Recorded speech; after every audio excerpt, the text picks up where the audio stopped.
दोस्तों, Indian railway finance corporation limited की बात करें तो स्टॉक के अंदर आज रिकवरी देखने को मिल रही है और काफ़ी बड़ी जो तूफानी गिरावट कल हुई थी बाजार में और उसके बाद सभी के सभी शेयर धराशायी हो गए थे। आईआरएफसी जो लगातार दौड़ा उसमें भी भारी गिरावट देखने को मिली, लेकिन आज रिकवरी देखने को मिल रही है। लेकिन अभी भी निचले लेवल पे स्टॉक है, तो क्या इस लेवल पे खरीदारी करनी चाहिए? आगे की क्या संभावना मिल रही है बाजार की, उसको समझने की कोशिश करेंगे इस वीडियो के माध्यम से। दूसरी तरफ अगर हम रेल विकास निगम लिमिटेड की बात करें, स्टॉक के अंदर अभी भी गिरावट दिख रही है और इसके पीछे वजह बहुत ज़बरदस्त बनी तेज़ी काफ़ी कम समय और अब बाजार रिकवर हुआ तो ये स्टॉक फिर से दौड़ने को तैयार भी हो सकता है, क्योंकि लगातार बहुत सारे ऑर्डर मिल रहे हैं। कंपनी को हर 2-3 दिन में एक ऑर्डर मिल रहा है, जिससे एक बात तो समझ में आ रही है कि इसका बिजनेस बढ़ रहा है। ऐसे में आने वाले इसमें कंपनी जो नवरत्न बन चुकी है, महारत्न भी बन सकती है और ऐसे में इसकी प्राइस भी कई गुना बढ़ सकती है। तो क्या इन्वेस्टमेंट करना चाहिए, जानने की कोशिश करेंगे इस वीडियो के माध्यम से।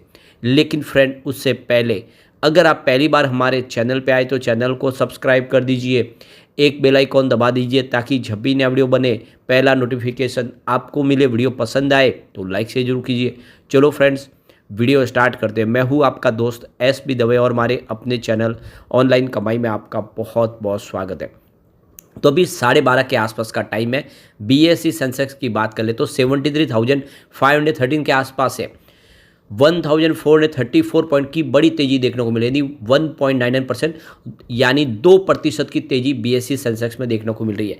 जो सबसे बड़ी बात है कि आज बाजार की शुरुआत ही काफ़ी अच्छी रही, लगभग 1000 पॉइंट की तेजी के साथ बाजार ने शुरुआत की और अब देख सकते हो कि वो 1400 पॉइंट तक पहुंच चुकी है। तो बाजार काफ़ी रिकवर हुआ है। जैसे कि कल इंट्राडे में 6000 पॉइंट की भारी भरकम गिरावट हुई थी, उसके बाद में 2000 पॉइंट की रिकवरी हो गई, गिरावट रह गई 4000 पॉइंट के आसपास और उसमें भी अभी 1400 पॉइंट की रिकवरी हुई। तो जो गिरावट रह गई है वो 2500 पॉइंट के आसपास रही है। तो काफ़ी ज़्यादा बाजार संभल गया है। तो ये जो 2500 पॉइंट की गिरावट है, वो 2500 पॉइंट की जो तेज़ी हमने देखी थी, जो एग्जिट पोल के जो रुझान थे उसके बाद में, तो कुल मिला के बाजार अपनी पुरानी लेवल के आसपास आ चुका है। तो यहाँ पे बाजार में फिर से जो रिकवरी बनी, इसके पीछे जो मार्केट एक्सपर्ट है वो कुछ रीज़न भी बता रहे हैं कि जिसकी वजह से बाजार फिर रिकवर दिखाई दे रहा है। तो देख सकते हो कि बीएसई सेंसेक्स 70,000 पे पहुँच के फिर से 73,500 तक पहुँचा है। ये बड़ी बात है, यानी काफ़ी बड़ी रिकवरी हो चुकी है। जो गिरावट थी उसमें लगभग कह सकते हैं कि आधी के ऊपर भरपाई तो हुई है। तो यहाँ पे आप देख सकते हो कि दूसरे जो अब सामने निकल के आ रही है कि इस बार सितंबर के बाद अगर आप देखें आने वाले कि रेट कट हो सकता है फेडरल रिजर्व की तरफ से सितंबर के दौरान, तो उसका असर बाजार में देखने को मिल सकता है। मार्केट में इन्वेस्टमेंट आ सकता है और जो ग्लोबल मार्केट है वहाँ पे सिग्नल मिक्स दिखाई दे रहा है और यहाँ पे जो कल भारी भरकम गिरावट हुई उसके बाद में एक बाउंस बैक की संभावना बन रही थी और वही यहाँ पे इस समय दिखाई दे रही है। इसके अलावा देखें तो काफ़ी ज़्यादा बिकवाली हुई है। देख सकते हो कि एफआई की तरफ से 12,436 करोड़ की बिकवाली की गई है मंगलवार के दिन। सामने हमारे जो डोमेस्टिक इंस्टीट्यूशन इन्वेस्टर है डीआई, उनकी तरफ से 3,219 करोड़ की बिकवाली हुई थी। तो काफ़ी ज़्यादा बिकवाली हो गई थी। अब एक तरह से बाजार भी बहुत ज़्यादा करेक्ट हो चुका है, तो एक बाउंस बैक की संभावना बन रही है।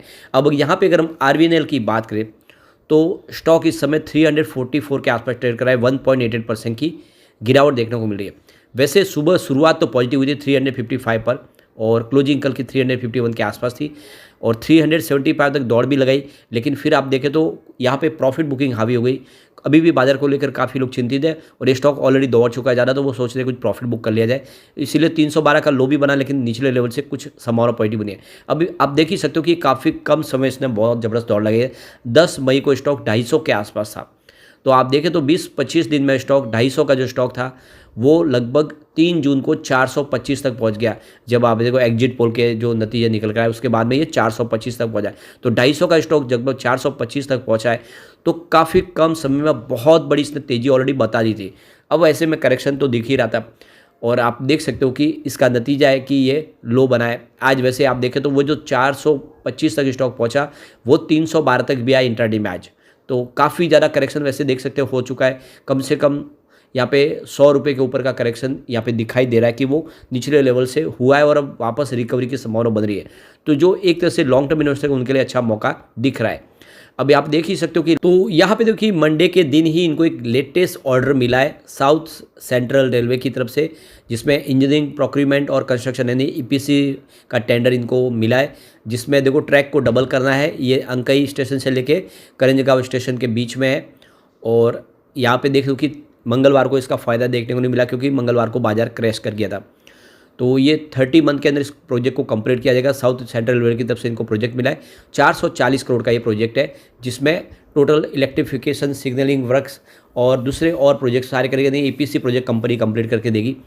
तो कुल मिला के देखिए इसका असर आने वाले समय देखने को मिलेगा। बिजनेस लगातार बढ़ रहा है, तो बेनिफिट बिल्कुल आने वाले समय इसका होगा हमें। इसके अलावा 38 करोड़ का इनको साउथ सेंट्रल रेलवे की तरफ से एक और प्रोजेक्ट मिला है, जिसमें आप देखते हो ऑटो सिग्नलिंग का काम इनको करके देना है। और ये देख सकते हो कि इसका फ़ायदा भी ये देख सकते हो बिलासपुर डिवीजन के लिए इनको मिला। तो आने वाले समय जिस तरह से एक के बाद एक प्रोजेक्ट मिल रहे हैं, कंपनी का इस बार रिजल्ट भी बेहतर रहा है, तो काफ़ी अच्छी संभावना बनती है। दूसरी तरफ देखें तो जो एक और अपडेट निकल के आ रही है कि अभी GTP इंफ्रा प्रोजेक्ट को इन्होंने 547 का एक प्रोजेक्ट दिया है। तो कंपनी 6 लेन एलिवेटेड जो कोना एक्सप्रेस हाईवे वेस्ट बंगाल में उसका काम करेगी। EPC प्रोजेक्ट पूरा GTP इंफ्रा पे जो उसको कंप्लीट करके देगी। तो लगातार आप देखें तो कंपनी का बहुत सारे प्रोजेक्ट मिले, हाईवेज़ के प्रोजेक्ट, रेलवेज़ के प्रोजेक्ट, इलेक्ट्रिफिकेशन के प्रोजेक्ट। तो कंपनी काम के पास कोई कमी नहीं है, बहुत सारे प्रोजेक्ट कर रही है और इसीलिए ये स्टॉक आने वाले समय कमाल कर सकता है। लॉन्ग टर्म इन्वेस्टर के लिए अच्छा मौका है कि निवेश किया जाए RVNL में। आने वाले समय ये महारत्न कंपनी बन सकती है। अब चलते हम Indian railway finance corporation limited की तरफ। तो यहाँ पे स्टॉक इस समय 166 के आसपास ट्रेड कर रहा है। 0.94% की तेजी देखने को मिली है, यानी 1% के आसपास की तेजी है। वैसे स्टॉक की शुरुआत तो 168 पर हुई थी पॉजिटिव, इंट्राडे में 175 का इसने हाई बनाया, लेकिन जो लो है वो 153 का है। यानी अभी फिलहाल बाजार में वॉलेटिलिटी बाकी है, लेकिन फिर भी स्टॉक ने प्रदर्शन अच्छा करना शुरू किया है। अब आप ये देख ही सकते हो कि स्टॉक काफ़ी ज़बरदस्त दौड़ा भी था। यहाँ पे ये आप क्लियरली समझ सकते हो कि 14 मई को स्टॉक 147 के आसपास था। वो स्टॉक आप देख सकते हो कि 3 जून को एग्जिट पोल के नतीजों के बाद 200 तक पहुंच गया था, यानी कम से कम 50 रुपये का ऊपर जंप देखने को मिला। और जैसे अब देखिए बड़ी तेज़ी बनी काफ़ी कम समय में। तो 4 जून को जब मार्केट क्रैश कर गया, जो NDA को बहुमत नहीं मिला है लेकिन BJP को बहुमत नहीं मिल रहा है, इन आंकड़ों ने पूरा माहौल पे पानी फेर दिया। तो फिर देख सकते हो कि इसने भी 150 का देख सकते हो कि लो बनाया, यानी जहाँ से स्टॉक ने शुरुआत की वहाँ फिर आया 14 मई के आसपास। तो ये एक तरह से देखें तो इन रेलवे के शेयर में बड़ी प्रॉब्लम तो नहीं हुई है। जो बड़ा मार्केट क्रैश कर गया उसमें 15-20 दिन के अंदर जो रिकवरी थी वही गिरावट हुई है, लेकिन अब आज फिर से इसने दौड़ना शुरू किया है। और आप देख सकते हो कि आने वाले इसमें संभावना पॉजिटिव बनेगी। निचले लेवल से खरीदारी का मौका मिला तो दाव लगाया जा सकता है। अब जैसे कि देख सकते हो कि सरकार रिपीट होएगी, तीसरी बार सरकार बनेगी NDA की, तो ये आप क्लियरली समझ सकते हो कि आने वाले समय में जो रेलवे के शेयर है, जिसमें RVNL शामिल है, जो रेलवे के बहुत सारे प्रोजेक्ट कंपनी करती है, इसके अलावा IRFC जो रेलवे को फाइनेंस प्रोवाइड करती है, ये शेयर आने वाले समय भी शानदार प्रदर्शन कर सकते हैं। अब आप ये देख सकते हो कि जिस तरह से सरकार की अनाउंसमेंट एक के बाद होगी, बहुत सारे प्रोजेक्ट कंप्लीट होने जा रहे हैं।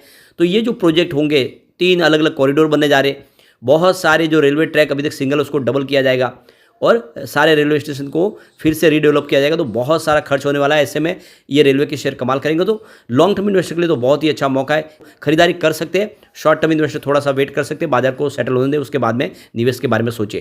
लेकिन फ्रेंड, कोई भी इन्वेस्टमेंट करने से पहले अपने फाइनेंशियल एडवाइजर से बड़े ले ले या अपना खुद का रिसर्च करें, क्योंकि मैंने वीडियो आपके एजुकेशनल पर्पज़ के लिए ही बनाया। वीडियो पसंद आए तो लाइक से जरूर कीजिए और चैनल को सब्सक्राइब कर दीजिए। Thank you friends.